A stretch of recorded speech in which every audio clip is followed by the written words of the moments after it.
नमस्कार दोस्तों, आपका स्वागत है। हॉरर की दुनिया में यहां हम आपके लिए लाते हैं उन कहानियों को जो आपके रोंगटे खड़े कर देंगी और दिल की धड़कनों को तेज कर देंगी। ऐसी रहस्यमयी कहानियां जहां आपको हर पल डर और खौफ का एहसास होगा। आज की हमारी कहानी है कब्रिस्तान के चौकीदार से।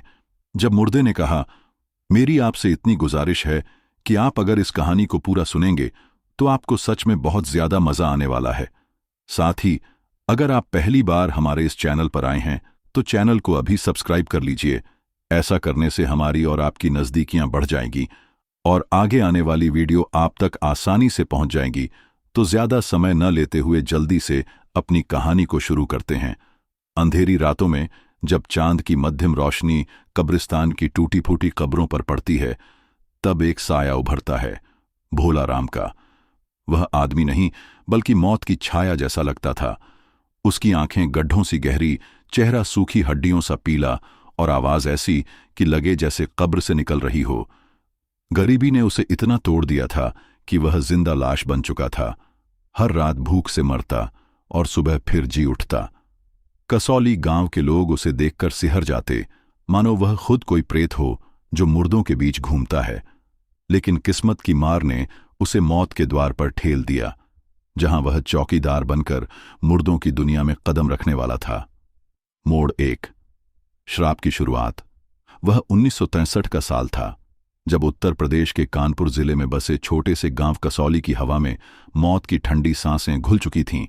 मानो हर सांस के साथ कोई अदृश्य जहर फैल रहा हो जो इंसानों की रूह तक पहुंच जाता। कानपुर, जो उस वक्त औद्योगिक शहर के रूप में उभर रहा था, अपनी मिलों और फैक्ट्रियों के लिए जाना जाता था, लेकिन उसके आसपास के गांव जैसे कसौली अभी भी पुराने जमाने की गरीबी और जमींदारी की जकड़ में फंसे हुए थे। भारत आजाद हो चुका था, लेकिन गांवों में आजादी का मतलब सिर्फ झंडा फहराना था। असली आजादी तो किसानों के लिए अभी दूर की कौड़ी थी। उस दौर में जब देश में खाद्यान्न संकट था और गरीबी की मार से लाखों लोग त्रस्त थे, कसौली जैसे गांवों में किसान अपनी जमीनों पर खून पसीना बहाते थे, लेकिन फसलें या तो सूखे से मर जातीं या बाढ़ से बह जातीं। सरकार की योजनाएं शहरों तक सिमट कर रह जातीं और गांव वाले अपनी किस्मत को कोसते हुए जीते मरते रहते। इसी गरीबी की आग में झुलस रहा था कसौली का एक किसान, कन्हैया लाल, जो अपनी छोटी सी जोत पर गुजारा चलाने की कोशिश कर रहा था। लेकिन गांव का मुखिया राम प्रसाद एक ऐसा आदमी था जिसकी क्रूरता की कहानियां आज भी कानपुर के आसपास के इलाकों में सुनी जाती हैं। वह दुष्ट नहीं बल्कि राक्षस जैसा था, जो गरीबों की मजबूरी को अपना हथियार बनाता। रामप्रसाद ने गांव की सारी जमीनें अपने कब्जे में करने का सपना देखा था। वह ब्याज पर पैसा उधार देता और समय पर न चुकाने पर जमीनें हड़प लेता। उस वक्त उत्तर प्रदेश में जमींदारी उन्मूलन कानून आ चुका था, लेकिन ग्रामीण इलाकों में ऐसे मुखिया अभी भी राज करते थे। पुलिस और प्रशासन उनके इशारों पर नाचते थे। कन्हैया लाल ने भी सूखे के साल में रामप्रसाद से उधार लिया था, सोचकर कि अगली फसल अच्छी होगी और वह चुका देगा। लेकिन फसल क्या अच्छी हुई, बारिश ने सब कुछ तबाह कर दिया और कन्हैया लाल की मजबूरी रामप्रसाद के लिए मौका बन गई।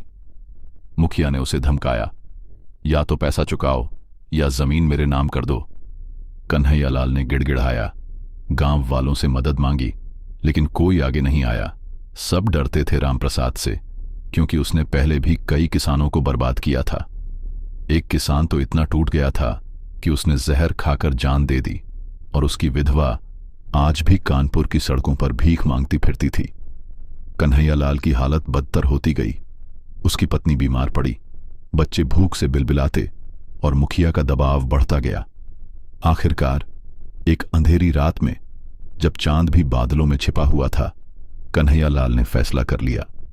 वह गांव के बाहर बने पुराने कब्रिस्तान की ओर चला गया, जहां सदियों पुराना पीपल का पेड़ खड़ा था। वह पेड़ जिसके बारे में कहा जाता था कि उसकी जड़ें कब्रों तक पहुंचती हैं और रातों में आत्माएं उसमें बसती हैं। कानपुर के आसपास ऐसे कई कब्रिस्तान हैं जहां पुरानी लोक कथाएं जुड़ी हुई हैं, जैसे कि आरमापुर का वो इलाका जहां आज भी लोग रात में जाने से डरते हैं, क्योंकि वहां ब्रिटिश काल की कब्रें हैं और सुनी जाती हैं अजीब सी चीखें। लेकिन कसौली का कब्रिस्तान कुछ अलग था। यह गांव के किनारे पर था, जहां हिंदू और मुस्लिम दोनों की कब्रें थीं, और पीपल का पेड़ बीच में खड़ा मानो मौत का प्रहरी हो। कन्हैया लाल ने रस्सी ली, पीपल की एक मजबूत डाल पर बांधी और फांसी लगा ली। सुबह जब गांव वाले खेतों की ओर जा रहे थे तो उन्हें लाश लटकती मिली, गर्दन टेढ़ी, आंखें बाहर निकली हुईं और चेहरा ऐसा कि देखने वाले की रूह कांप जाए। यह कोई काल्पनिक कहानी नहीं थी। 1960 के दशक में उत्तर प्रदेश में किसानों की आत्महत्याएं आम हो चली थीं। गरीबी और कर्ज के बोझ से दबकर सैकड़ों ने जान दी, और कानपुर जैसे इलाकों में ऐसे मामले अखबारों में छपते थे, लेकिन जांच कभी पूरी नहीं होती। कन्हैयालाल की मौत ने गांव को हिला दिया, लेकिन मुखिया ने इसे मामूली घटना कहकर टाल दिया। पर तभी से कसौली श्रापित हो गया। पहले तो छोटी मोटी घटनाएं हुईं, कोई बीमार पड़ जाता, कोई दुर्घटना का शिकार हो जाता, लेकिन धीरे धीरे मौतें बढ़ने लगीं। हर रात कब्रिस्तान से अजीब सी चीखें सुनाई देने लगीं, जैसे कोई दर्द से कराह रहा हो या बदला मांग रहा हो। गांव वाले कहते, कन्हैयालाल की आत्मा भटक रही है, मुखिया की क्रूरता का बदला लेगी। लोग रास्ता बदल लेते, कब्रिस्तान के पास से गुजरने से डरते, क्योंकि शाम ढलते ही हवा में एक ठंडक फैल जाती और पीपल की पत्तियां बिना हवा के सरसरातीं। एक बार एक चरवाहा रात में भटक गया। सुबह उसकी लाश मिली, गर्दन पर निशान ऐसे जैसे रस्सी से कसी गई हो। फिर एक और मौत, फिर एक और। गांव में दहशत फैल गई। लोग कहते कि यह श्राप है, कन्हैयालाल का श्राप, जो पूरे गांव को निगल जाएगा। मुखिया रामप्रसाद भी डरने लगा, हालांकि वह बाहर से बहादुर बनता। उसने फैसला किया कि कब्रिस्तान में चौकीदार रखा जाएगा, जो रात भर पहरा देगा और इन अफवाहों को रोकेगा। लेकिन कौन जाता मौत के मुंह में? गांव वाले तो नाम सुनते ही सिर हिला देते। तभी नजर पड़ी भोलाराम पर, जो गांव का सबसे गरीब आदमी था। भोलाराम की कहानी खुद में एक त्रासदी थी। वह कानपुर से मजदूरी करके आया था, लेकिन मिलों में काम नहीं मिला और गांव में छोटे मोटे काम करके गुजारा करता। उसकी पत्नी सालों पहले गुजर चुकी थी, बच्चे नहीं थे, और वह अकेला झोपड़ी में रहता, जहां छत टपकती और दीवारें दरक रही होतीं। 1963 में भारत में गरीबी चरम पर थी। लाखों लोग भूख से मर रहे थे, और उत्तर प्रदेश जैसे राज्यों में किसान और मजदूर सबसे ज्यादा प्रभावित थे। भोलाराम इतना गरीब था कि वह हर रोज भूख से मरता, लेकिन जीने की जिद उसे जिंदा रखती। गांव वालों ने उसे लालच दिया, चौकीदारी की नौकरी है, अच्छा पैसा मिलेगा, खाना भी। भोलाराम ने हां कह दी, क्योंकि उसके लिए रोजगार मौत से बेहतर था। लेकिन जब बताया गया कि जगह कब्रिस्तान है, जहां पीपल का पेड़ है और कन्हैयालाल की आत्मा भटकती है, तो वह ठिठक गया। फिर भी गरीबी ने उसे मजबूर कर दिया। वह जानता था गांव की अफवाहें, कैसे रातों में कब्रें खुलती हैं, कैसे साएं घूमते हैं। लेकिन सोचा, क्या होगा, मौत तो एक बार आएगी। यह घटना कानपुर के इतिहास में दर्ज है, जैसे कई अनसुनी कहानियां, जहां गरीबी ने लोगों को मौत की ओर धकेला। भोलाराम ने नौकरी शुरू की। दिन में वह कब्रिस्तान साफ करता, कब्रों पर पानी डालता और रात में खटिया बिछाकर लेटता। पहले कुछ दिन शांत गुजरे, गांव में मौतें थम गईं, लोग राहत महसूस करने लगे। लेकिन वह पहली रात आई जब सब बदल गया।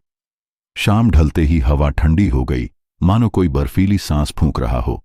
भोलाराम ने लालटेन जलाई, लाठी पास रखी और पीपल के नीचे लेट गया। चांद की रोशनी कब्रों पर पड़ रही थी, कब्रें चमक रही थीं जैसे मुर्दे जाग रहे हों। अचानक दूर से एक सरसराहट सुनाई दी। पत्तियां हिल रही थीं, लेकिन हवा नहीं थी। भोलाराम उठा, चारों तरफ देखा, लेकिन कुछ नहीं। वह फिर लेट गया, लेकिन दिल की धड़कन तेज थी। फिर वही आवाज, इस बार करीब, आ गया, आ गया। मानो कोई फुसफुसा रहा हो, इतनी धीमी कि कान में गूंज जाए। भोलाराम की रीढ़ में सिहरन दौड़ गई।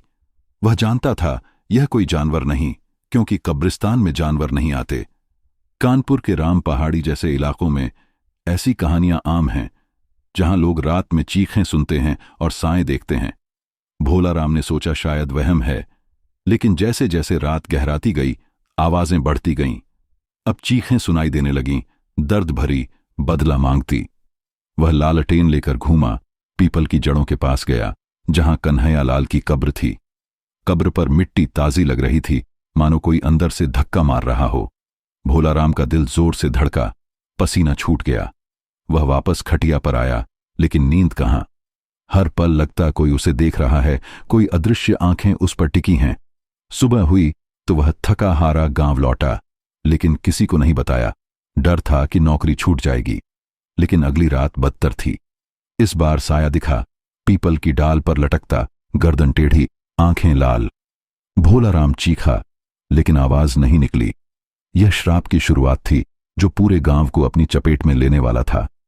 कसौली के लोग आज भी इस घटना को याद करते हैं, जैसे कि 1963 में कानपुर में घटी सच्ची त्रासदी, जहां गरीबी और अंधविश्वास ने मिलकर मौत का तांडव रचा। दिन बीतते गए, लेकिन रातें लंबी होती गईं। भोलाराम अब हर रात उस साए से लड़ता, फुसफुसाहटें सुनता। बदला बदला। गांव वाले कहते, यह कन्हैया लाल है, मुखिया को सजा देगा। और सच में मौतें फिर शुरू हो गईं। पहले मुखिया का एक नौकर, फिर एक रिश्तेदार। लोग डर से सहमे रहते, और भोलाराम अकेला कब्रिस्तान में मौत के साथ जीता। ये कहानी कोई कल्पना नहीं, बल्कि कानपुर की उन अनगिनत घटनाओं में से एक है, जहां इतिहास और भूत प्रेत की दुनिया टकराई और श्राप ने गांव को हमेशा के लिए बदल दिया। 1963 की वह सर्द रात थी, जब कसौली गांव का कब्रिस्तान और भी डरावना लग रहा था। कानपुर के इस छोटे से गांव में, जहां दिन की चहल पहल रात होते ही सन्नाटे में बदल जाती थी, भोलाराम ने अपनी पहली रात बतौर चौकीदार शुरू की। गरीबी की मार ने उसे इस खौफनाक जगह पर ला खड़ा किया था, जहां पीपल का पुराना पेड़ कब्रों के बीच खड़ा था, मानो कोई प्रेत प्रहरी जो हर आने जाने वाले को अपनी ठंडी नजरों से घूरता हो। भोलाराम की झोपड़ी से कब्रिस्तान तक का रास्ता छोटा था, लेकिन उस रात वह रास्ता अनंत लग रहा था। जैसे ही वह कब्रिस्तान के फाटक पर पहुंचा, हवा में एक अजीब सी ठंडक थी, जो हड्डियों तक उतर जाती थी। लालटेन की मध्यम रोशनी में कब्रें चमक रही थीं, और पीपल की पत्तियां बिना हवा के हल्के हल्के सरसरा रही थीं, जैसे कोई फुसफुसाहट हवा में तैर रही हो। भोलाराम ने अपनी खटिया पीपल के नीचे बिछाई, लाठी पास रखी और लालटेन को कब्र के एक टूटे पत्थर पर टिका दिया। उसकी आंखें चारों तरफ घूम रही थीं, लेकिन कब्रिस्तान में सन्नाटा ऐसा था कि सुई गिरने की आवाज भी सुनाई दे जाए। कानपुर के आसपास के गांवों में उस वक्त ऐसी कहानियां आम थीं। कब्रिस्तान, जहां आत्माएं भटकती हैं, और पीपल के पेड़, जिनमें प्रेत बसते हैं। कसौली का यह कब्रिस्तान खास था, क्योंकि यहां हिंदू मुस्लिम दोनों की कब्रें थीं, और कन्हैयालाल की आत्महत्या ने इसे और रहस्यमय बना दिया था। भोलाराम ने सुना था कि कन्हैयालाल की आत्मा यहीं भटकती है, लेकिन वह इन बातों को गांव वालों का वहम मानता था। फिर भी उसका दिल धड़क रहा था। उसने सोचा, पहली रात है, थोड़ा डर तो लगेगा ही। वह खटिया पर लेट गया, लेकिन नींद कहां। हर छोटी सी आवाज उसे चौंका देती थी। उल्लू की दूर की पुकार, जंगली कुत्तों का भौंकना, या हवा में पत्तियों की सरसराहट। रात गहराने लगी, और चांद की किरणें पीपल की डालियों से छनकर कब्रों पर पड़ रही थीं, जिससे हर कब्र मानो जीवित हो उठी हो। भोलाराम ने अपनी आंखें बंद करने की कोशिश की, लेकिन तभी एक अजीब सी आवाज सुनाई दी, जैसे कोई धीमे धीमे कराह रहा हो। भोलाराम, क्यों आया तू यहां? आवाज इतनी धीमी थी कि पहले उसे लगा यह उसका वहम है। उसने आंखें खोलीं, लालटेन उठाई और चारों तरफ देखा। कुछ नहीं, सिर्फ कब्रें, जिनके पत्थरों पर पुरानी लिखावट समय के साथ धुंधली हो चुकी थी। वह फिर लेट गया, लेकिन अब उसका मन बेचैन था। क्या यह हवा थी या कोई जानवर? लेकिन कब्रिस्तान में जानवर नहीं आते, यह बात गांव वाले बार बार कह चुके थे। उसने लाठी पकड़ी और उठकर चलने लगा। लालटेन की रोशनी में उसकी परछाई कब्रों पर नाच रही थी, और हर कदम के साथ उसका डर बढ़ता जा रहा था। वह कन्हैयालाल की कब्र के पास पहुंचा, जहां मिट्टी अभी ताजी थी। उसने देखा, मिट्टी पर कुछ निशान थे, जैसे किसी ने उंगलियों से खोदा हो। उसकी सांस रुक गई। यह क्या है? उसने सोचा, लेकिन हिम्मत करके पास गया। निशान गहरे नहीं थे, लेकिन ऐसा लग रहा था जैसे कोई कब्र से बाहर निकलने की कोशिश कर रहा हो। भोलाराम की रीढ़ में सिहरन दौड़ गई। उसने सुना था कि आत्महत्याएं करने वालों की आत्माएं शांति नहीं पातीं, कानपुर के आसपास जैसे बिठूर या राम पहाड़ी के इलाकों में ऐसी कहानियां आम थीं। लोग रात में साए देखते, चीखें सुनते। 1960 के दशक में भारत में अंधविश्वास चरम पर था। विज्ञान की बातें शहरों तक सीमित थीं और गांवों में भूत प्रेत की कहानियां हर घर में सुनाई जाती थीं। भोला राम ने खुद को समझाया, यह सिर्फ डर है, कुछ नहीं है। वह वापस खटिया पर आया, लेकिन अब हर छोटी सी आवाज उसे कन्हैया लाल की फुसफुसाहट लगती। कन्हैया लाल, अगर तू है तो दिखा, उसने धीमे से कहा, लेकिन जवाब में सिर्फ सन्नाटा था। फिर रात के करीब 2 बजे एक और आवाज आई, इस बार साफ, जैसे कोई ठंडी सांस उसके कान के पास फूंकी गई हो। तू मेरी जगह लेने आया है। भोला राम उछलकर खड़ा हो गया। लालटेन की रोशनी में उसने देखा, पीपल की डाल पर कुछ हिल रहा था। एक साया, लंबा और पतला, जिसकी गर्दन टेढ़ी थी और आंखें लाल चमक रही थीं। वह चीखना चाहा, लेकिन गले से आवाज नहीं निकली। साया धीरे धीरे गायब हो गया, लेकिन उसकी फुसफुसाहट हवा में रह गई। मैं यहीं हूं। भोला राम की सांसें तेज थीं, पसीना उसके माथे से टपक रहा था। उसने लालटेन को और ऊंचा किया, लेकिन कुछ नहीं दिखा, सिर्फ पीपल की जड़ें, जो कब्रों में सांपों की तरह लिपटी थीं। वह रात भर जागता रहा, लाठी पकड़े, आंखें चारों तरफ घुमाता। सुबह की पहली किरण के साथ ही वह कब्रिस्तान से बाहर निकला, थका हारा, डरा हुआ। गांव वालों ने पूछा, कैसी रही रात? उसने कुछ नहीं कहा, बस सिर झुका लिया। वह जानता था, अगर सच बोला तो नौकरी छूट जाएगी और भूख फिर उसे मार डालेगी। लेकिन उसका दिल चीख रहा था। ये कोई वहम नहीं था, कन्हैया लाल की आत्मा सचमुच वहां थी। ये कोई काल्पनिक कहानी नहीं थी। कानपुर के ग्रामीण इलाकों में उस वक्त ऐसी घटनाएं दर्ज होती थीं, जहां लोग अजीब अनुभवों की बात करते थे, साए, चीखें और रातों में भटकती आत्माएं। भोला राम की पहली रात ने उसे एक सच से रूबरू कर दिया था। वह अब सिर्फ चौकीदार नहीं था, बल्कि मौत के साथ एक खतरनाक खेल खेल रहा था। अगली रातें और खौफनाक होने वाली थीं, क्योंकि कन्हैया लाल की आत्मा अब उसे अपना साथी मान चुकी थी। कसौली गांव की रातें अब भोला राम के लिए एक अनंत दुःस्वप्न बन चुकी थीं। 1970 का वह साल, जब कानपुर के इस छोटे से गांव में डर का साया हर घर पर मंडरा रहा था, भोला राम को कब्रिस्तान की चौकीदारी के लिए मजबूर कर चुका था। पहली रात की भयावह फुसफुसाहट और साए ने उसके मन में एक अजीब सा डर बिठा दिया था, लेकिन गरीबी की मार उसे हर रात उस पीपल के पेड़ के नीचे खींच लाती थी, जहां कन्हैया लाल की आत्मा भटकने की बात गांव वाले कहते थे। पहले कुछ हफ्ते बीत गए और गांव में एक अजीब सी शांति छा गई थी। मौतें थम सी गई थीं और लोग भोला राम को श्राप का ढाल मानने लगे थे। देखो, भोला राम ने आत्मा को शांत कर दिया, गांव वाले फुसफुसाते, लेकिन उनकी आंखों में डर अभी भी था। भोला राम को लगता था कि शायद यह सब उसका वहम था, शायद कन्हैया लाल की आत्मा सिर्फ अफवाह थी और वह बस अपनी नौकरी कर रहा था। लेकिन रातें अब भी वैसी ही थीं, ठंडी, सन्नाटे से भरी और एक अनजाने खतरे से लदी। हर रात जब वह अपनी खटिया पीपल के नीचे बिछाता, लालटेन जलाता और लाठी पास रखता, उसे लगता कि कोई उसे देख रहा है। कब्रों की चुप्पी में एक अजीब सी बेचैनी थी, जैसे हर कब्र में कोई सांस ले रहा हो। कानपुर के ग्रामीण इलाकों में उस वक्त ऐसी कहानियां आम थीं। लोग कब्रिस्तानों को आत्माओं का ठिकाना मानते थे और पीपल के पेड़ को प्रेतों का घर। कसौली का यह कब्रिस्तान और भी खास था, क्योंकि कन्हैया लाल की आत्महत्या ने इसे श्रापित कर दिया था। भोला राम ने सुना था कि आत्महत्याएं करने वालों की रूहें शांति नहीं पातीं, और वह हर रात इस डर के साथ जागता कि क्या आज वह साया फिर दिखेगा। एक रात जब चांद बादलों में छिपा था और कब्रिस्तान में अंधेरा गहरा था, भोला राम ने अपनी खटिया पर लेटने की कोशिश की। लालटेन की रोशनी कब्रों पर पड़ रही थी और पीपल की पत्तियां हल्के हल्के सरसरा रही थीं। वह अभी आंखें बंद करने ही वाला था कि एक अजीब सी आवाज सुनाई दी, जैसे कोई लकड़ी टूट रही हो या कोई भारी चीज मिट्टी पर घिसट रही हो। खट खट।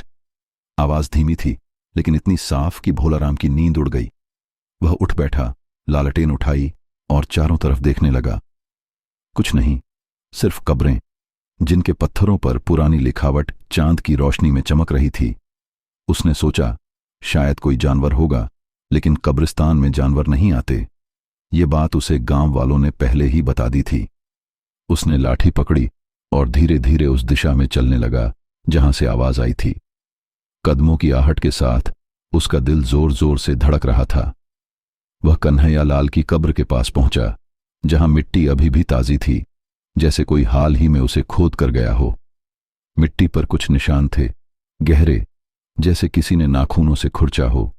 भोला राम की सांस रुक गई। यह क्या है? उसने मन में सोचा, लेकिन हिम्मत करके पास गया। लालटेन की रोशनी में उसने देखा, निशान ऐसे थे जैसे कोई कब्र से बाहर निकलने की कोशिश कर रहा हो। उसकी रीढ़ में सिहरन दौड़ गई। उसने पीछे मुड़कर देखा, लेकिन वहां सिर्फ सन्नाटा था। वह वापस खटिया पर आया, लेकिन अब नींद कोसों दूर थी। हर छोटी सी आवाज उसे चौंका देती थी। पत्तियों की सरसराहट, हवा का हल्का सा झोंका या दूर से आती उल्लू की पुकार। वह सोचने लगा, क्या यह सब मेरा वहम है या सच में कुछ है? 1960 के दशक में उत्तर प्रदेश के गांवों में अंधविश्वास का बोलबाला था। लोग भूत प्रेत की बातों पर यकीन करते थे और कानपुर जैसे इलाकों में कब्रिस्तानों से जुड़ी कहानियां हर घर में सुनाई जाती थीं। भोला राम ने सुना था कि कन्हैया लाल की आत्मा बदला मांग रही है, लेकिन वह इसे गांव वालों की कहानियां मानता था। फिर भी उस रात कुछ बदला सा था। करीब 2 बजे, जब रात अपने सबसे गहरे अंधेरे में डूबी थी, वही आवाज फिर सुनाई दी, खट खट। इस बार और करीब, जैसे कोई पीपल के पेड़ से कुछ फेंक रहा हो। भोला राम ने हिम्मत जुटाई और पुकारा, कौन है? कन्हैया लाल, मैं जानता हूं तू यहीं है। उसकी आवाज सन्नाटे में गूंज गई, लेकिन जवाब में सिर्फ एक ठंडी हंसी आई, धीमी लेकिन इतनी खौफनाक कि भोला राम के हाथ से लालटेन छूटते छूटते बची। तू मेरी जगह लेने आया है? आवाज हवा में तैर रही थी, जैसे कोई उसके कान के पास फुसफुसा रहा हो।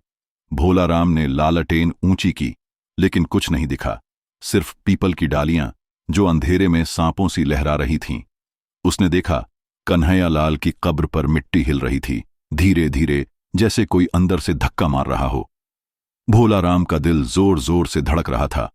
उसने लाठी उठाई और पीछे हटने लगा, लेकिन तभी एक और आवाज आई, भाग मत, तू मेरा साथी है। ये आवाज इतनी साफ थी कि भोला राम की सांस अटक गई। उसने लालटेन चारों तरफ घुमाई, लेकिन कुछ नहीं दिखा, सिर्फ सन्नाटा और पीपल की पत्तियों की सरसराहट। वह खटिया पर बैठ गया, लेकिन अब उसका मन पूरी तरह टूट चुका था। क्या यह कन्हैया लाल की आत्मा थी, या उसकी गरीबी ने उसे पागल कर दिया था? उसने गांव वालों को बताने की सोची, लेकिन फिर याद आया, वे हंसेंगे, कहेंगे भोला राम पागल हो गया है, और अगर नौकरी छूटी तो भूख उसे मार डालेगी। वह रात भर जागता रहा, लालटेन की रोशनी को थामे, जैसे वह उसका आखिरी सहारा हो। सुबह की पहली किरण के साथ वह कब्रिस्तान से बाहर निकला, थका हारा, डरा हुआ। गांव वालों ने पूछा, कैसी रही रात? उसने सिर्फ इतना कहा, ठीक थी, लेकिन उसकी आंखों में डर साफ दिख रहा था। यह कोई काल्पनिक कहानी नहीं थी। 1963 में कानपुर के ग्रामीण इलाकों में ऐसी घटनाएं आम थीं, जहां गरीबी और अंधविश्वास ने मिलकर लोगों को डर के साए में जीने को मजबूर कर दिया था। भोला राम की रातें अब और खौफनाक होने वाली थीं, क्योंकि कन्हैया लाल की आत्मा ने उसे अपना निशाना बना लिया था। हर रात वह आवाजों के जाल में फंसता जा रहा था, फुसफुसाहटें, चीखें, और वह साया जो हर बार करीब आ रहा था। क्या भोला राम इस श्राप से बच पाएगा, या वह भी कन्हैया लाल की तरह पीपल के पेड़ पर लटकने को मजबूर होगा? अगली रातें इसका जवाब देने वाली थीं। कसौली गांव की रातें अब भोला राम के लिए एक जीता जागता नर्क बन चुकी थीं। 1963 का वह साल, जब कानपुर के इस छोटे से गांव में डर का आलम यह था कि लोग सूरज ढलते ही घरों में दुबक जाते थे। भोला राम को हर रात उस श्रापित कब्रिस्तान में धकेल रहा था। कन्हैया लाल की आत्मा की फुसफुसाहटें और टूटने की रहस्यमयी आवाजें अब उसकी रातों का हिस्सा बन चुकी थीं। पहले कुछ हफ्तों में गांव में शांति थी, मौतें रुक गई थीं और लोग भोला राम को एक तारणहार की तरह देखने लगे थे। लेकिन भोला राम जानता था कि यह शांति एक भयानक तूफान का इंतजार थी। हर रात जब वह कब्रिस्तान में कदम रखता, हवा में एक ठंडक उतर आती और पीपल का वह पुराना पेड़ जिसकी जड़ें कब्रों में सांपों सी लिपटी थीं, मानो उससे कुछ कहना चाहता हो। कानपुर के ग्रामीण इलाकों में उस वक्त ऐसी कहानियां आम थीं। कब्रिस्तान जहां आत्माएं भटकती थीं, और पीपल के पेड़ जिनके बारे में कहा जाता था कि उनमें प्रेत बसते हैं। भोला राम ने इन कहानियों को पहले वहम माना था, लेकिन अब वह यकीन करने लगा था कि कन्हैयालाल की आत्मा सचमुच वहां थी और वह उसे अकेला नहीं छोड़ेगी। उस रात जब चांद की मध्यम रोशनी कब्रों पर पड़ रही थी, भोला राम ने अपनी खटिया पीपल के नीचे बिछाई। लालटेन की रोशनी कब्रों पर नाच रही थी और सन्नाटा इतना गहरा था कि उसकी सांसों की आवाज भी गूंज रही थी।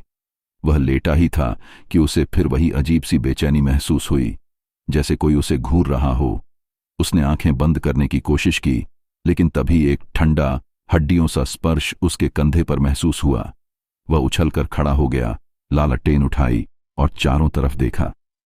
कुछ नहीं, सिर्फ कब्रें और पीपल की डालियां जो हवा में हल्के हल्के हिल रही थीं। कोई है? उसने पुकारा, लेकिन जवाब में सिर्फ सन्नाटा। उसने सोचा शायद यह उसका डर है, लेकिन तभी एक और आवाज आई, भोला राम।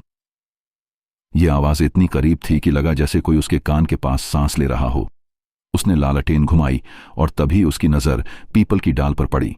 वहां एक साया था, लंबा, पतला, गर्दन टेढ़ी और आंखें लाल जैसे जलती हुई अंगारे। कन्हैयालाल! भोला राम की सांस अटक गई। वह चीखना चाहा, लेकिन गले से आवाज नहीं निकली।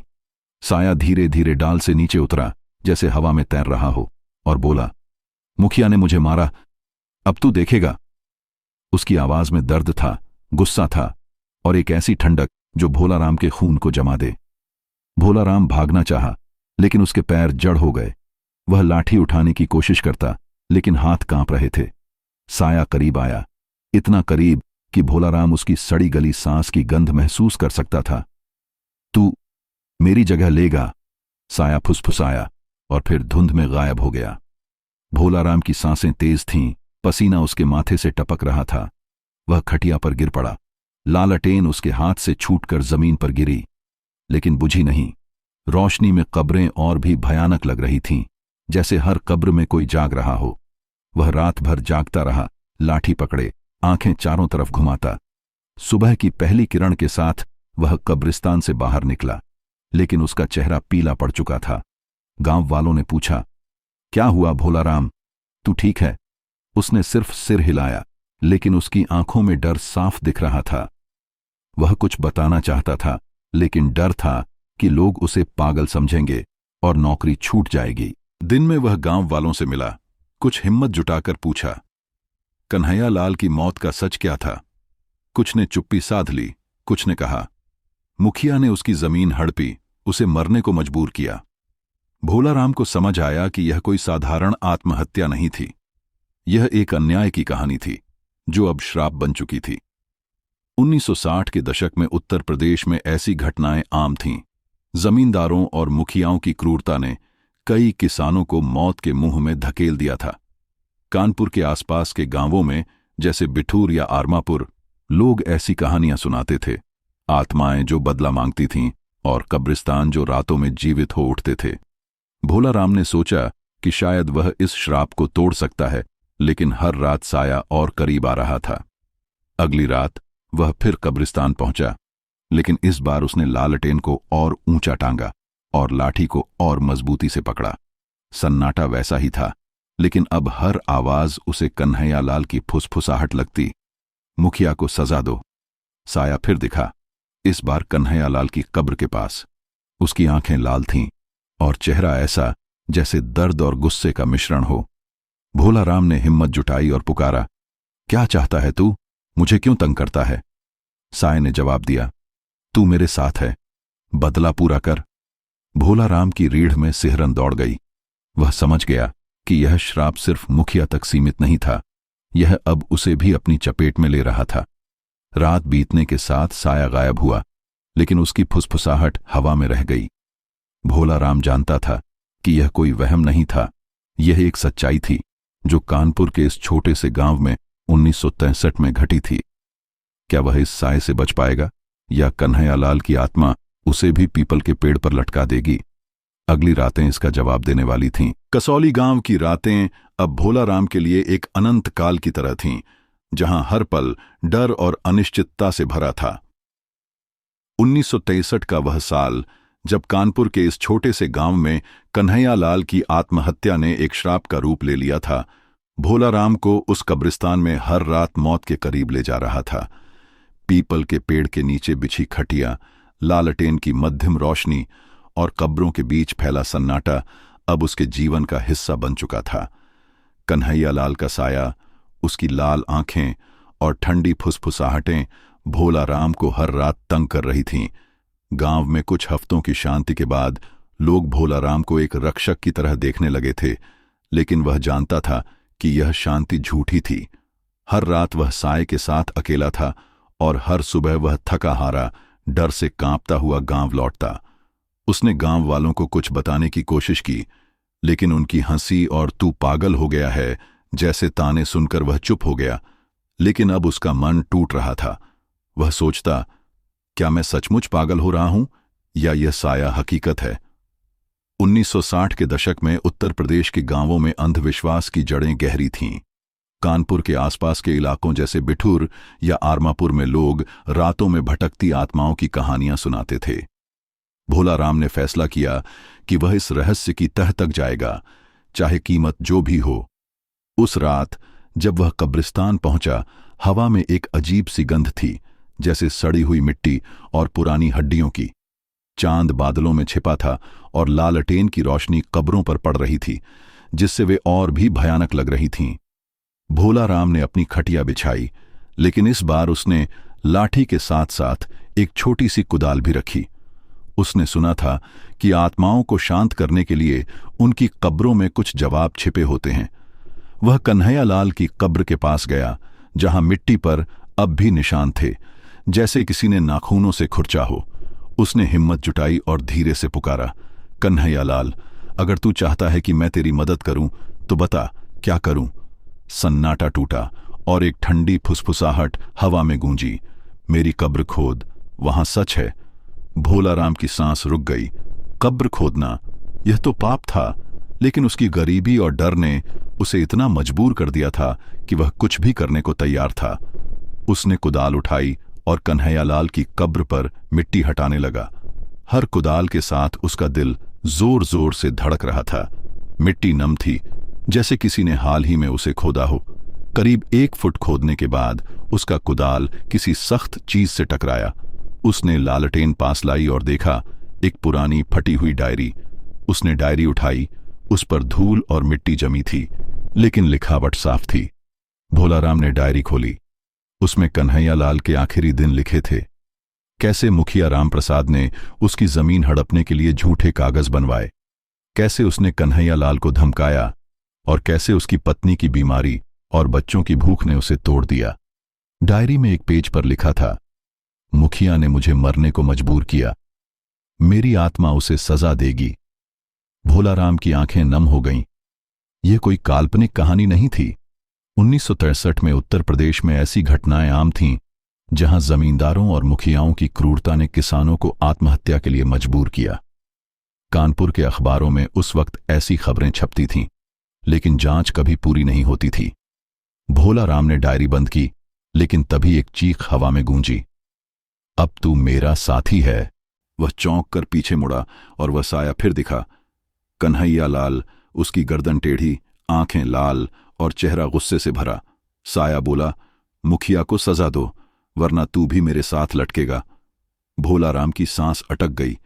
उसने डायरी को सीने से लगाया और भागने की कोशिश की, लेकिन उसके पैर जड़ हो गए। साया धीरे धीरे करीब आया और उसकी ठंडी सांस भोलाराम के चेहरे पर लगी। तूने सच जान लिया, अब मेरी मदद कर। साया गायब हो गया, लेकिन उसकी आवाज हवा में गूंजती रही। भोलाराम रात भर खटिया पर बैठा रहा, डायरी को पकड़े, लालटेन की रोशनी में कांपता हुआ। वह समझ गया था कि यह श्राप सिर्फ कन्हैया लाल की आत्मा का नहीं था, यह उस अन्याय का था जिसने एक गरीब किसान को मौत के मुंह में धकेल दिया था। सुबह वह गांव लौटा, डायरी को अपनी झोपड़ी में छिपाया और मुखिया से मिलने का फैसला किया।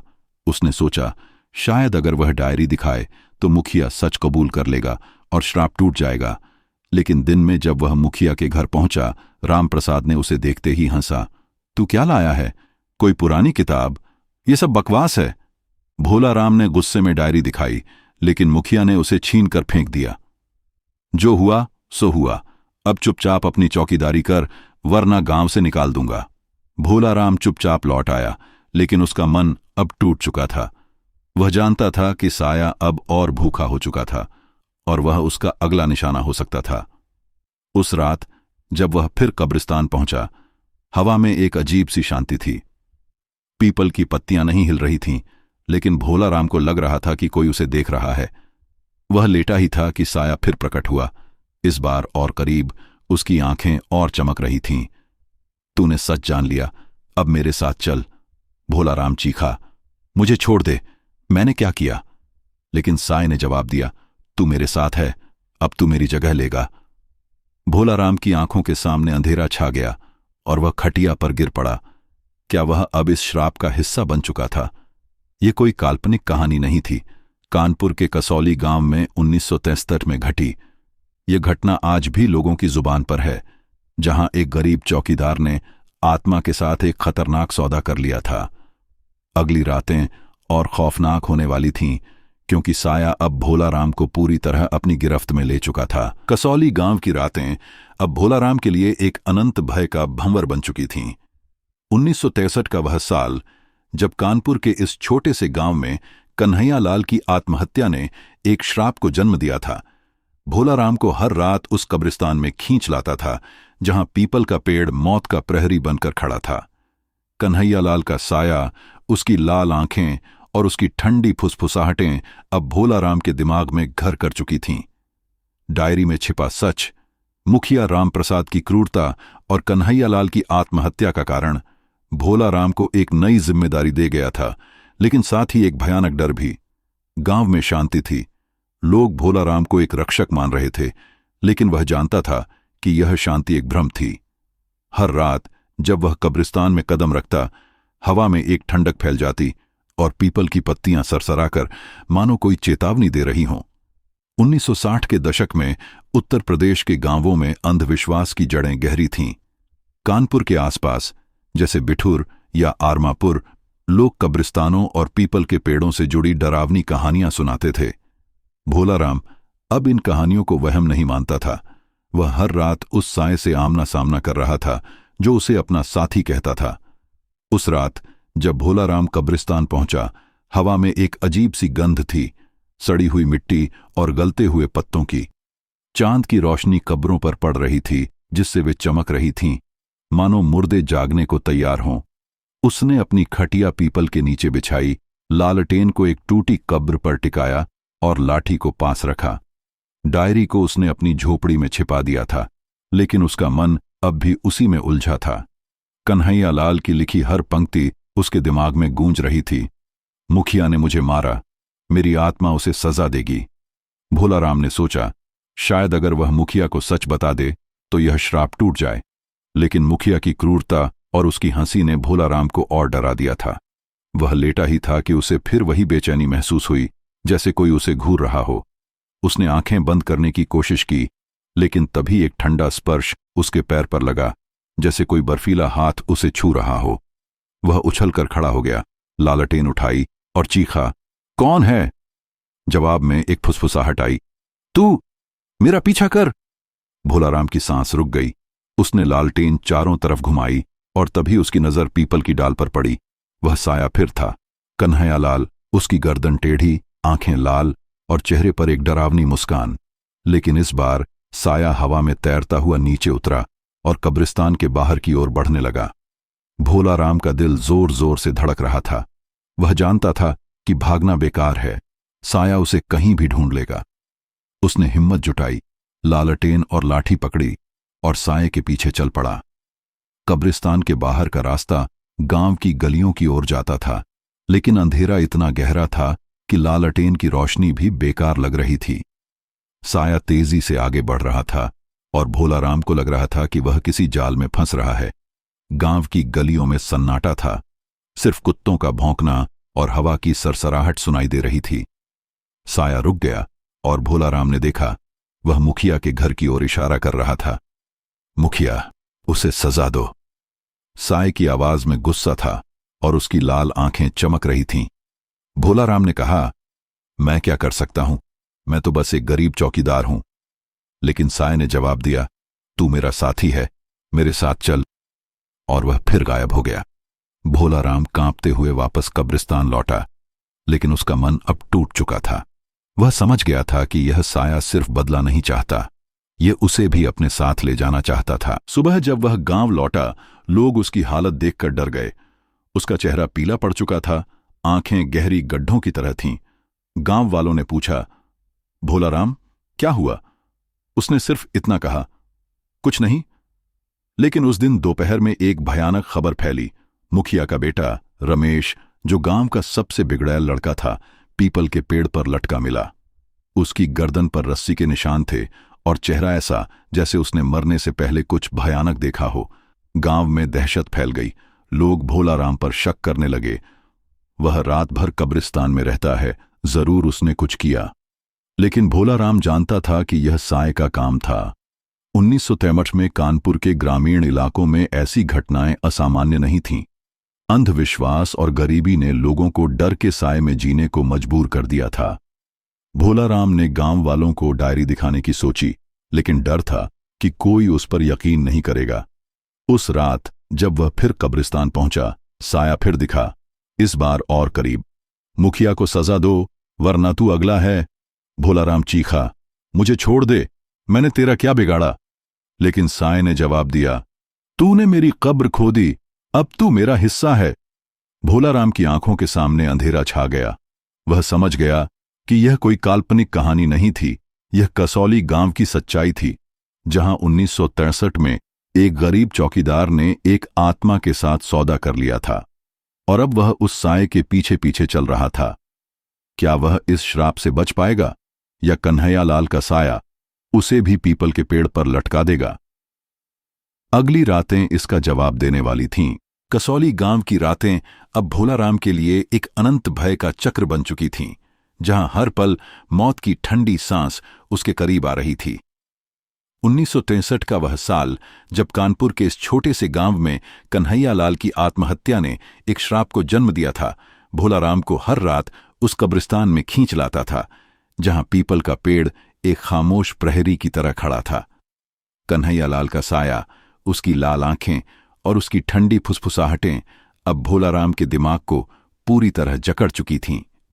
मुखिया के बेटे रमेश की रहस्यमयी मौत, और फिर मुखिया रामप्रसाद का जंगल में छिपना, और उस रात की भयानक चीख ने गांव को दहशत में डुबो दिया था।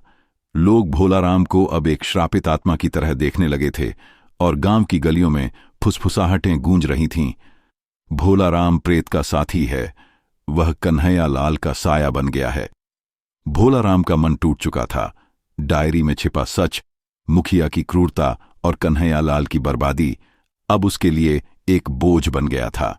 जंगल में वह पल जब उसका हाथ अपने आप उठा था, जैसे साया उसे हत्यारा बनाने की कोशिश कर रहा हो, भोलाराम को अंदर तक तोड़ गया था। वह जानता था कि यह श्राप अब सिर्फ मुखिया तक सीमित नहीं था, यह उसे भी अपनी चपेट में ले चुका था। 1960 के दशक में उत्तर प्रदेश के ग्रामीण इलाकों में, जैसे कानपुर के बिथूर या आरमापुर, अंधविश्वास और डर की कहानियां हर घर में सुनाई जाती थीं। कसौली का कब्रिस्तान अब इन कहानियों का जीवंत केंद्र था, और भोलाराम इसकी सबसे बड़ी त्रासदी। उस रात भोलाराम ने फैसला किया, यह उसकी आखिरी रात होगी। वह या तो इस श्राप को तोड़ देगा, या साया उसे हमेशा के लिए ले जाएगा। वह कब्रिस्तान पहुंचा, लालटेन और लाठी हाथ में, और डायरी को अपनी कमर में खोंस लिया। हवा में एक अजीब सी शांति थी, जैसे तूफान से पहले का सन्नाटा। पीपल की पत्तियां हल्के हल्के सरसरा रही थीं, और कब्रों पर चांद की मध्यम रोशनी पड़ रही थी, जिससे वे चमक रही थीं, मानो मुर्दे जागने को तैयार हों। भोलाराम ने पीपल के नीचे खटिया बिछाई, लेकिन लेटने की हिम्मत नहीं हुई। उसने जोर से पुकारा, कन्हैया लाल, अगर तू मुझे चाहता है तो सामने आ, मैं और नहीं डरूंगा। उसकी आवाज सन्नाटे में गूंजी, और तभी एक ठंडी हंसी हवा में तैरने लगी। कन्हैया लाल का साया प्रकट हुआ, उसकी गर्दन टेढ़ी, आंखें लाल, और चेहरा गुस्से और दर्द से भरा। साया बोला, तूने मेरा सच जान लिया, अब मुखिया को सजा दे वरना तू मेरे साथ लटकेगा। भोलाराम ने चीखा, मैं हत्यारा नहीं बनूंगा, तू चाहता क्या है? साये ने जवाब दिया, मुखिया को ला, उसे सच बोलने को कह, मेरी मुक्ति तुझ में है। भोलाराम ने फैसला किया कि वह मुखिया को ढूंढ कर लाएगा। उसने सुना था कि रामप्रसाद जंगल में छिपा है और शायद वह अब भी जिंदा है। उसने लालटेन उठाई और गांव की ओर चल पड़ा। रात गहरी थी और गांव की गलियां सुनसान। वह मुखिया के घर पहुंचा जहां सिर्फ सन्नाटा था। उसने जोर से पुकारा, रामप्रसाद बाहर आ, अगर तू जिंदा है तो सच बोल। तभी एक कमजोर सी आवाज आई। भोलाराम ने देखा, मुखिया डर से कांपता हुआ घर के पीछे छिपा था। भोलाराम, मुझे बचा, मुखिया गिड़गिड़ाया। भोलाराम ने डायरी निकाली और कहा, सच बोल रामप्रसाद, कन्हैयालाल की मौत का सच कबूल कर, शायद यह श्राप टूट जाए। मुखिया ने कांपते हुए कहा, हां, मैंने उसकी जमीन हड़पी, मैंने उसे मरने को मजबूर किया।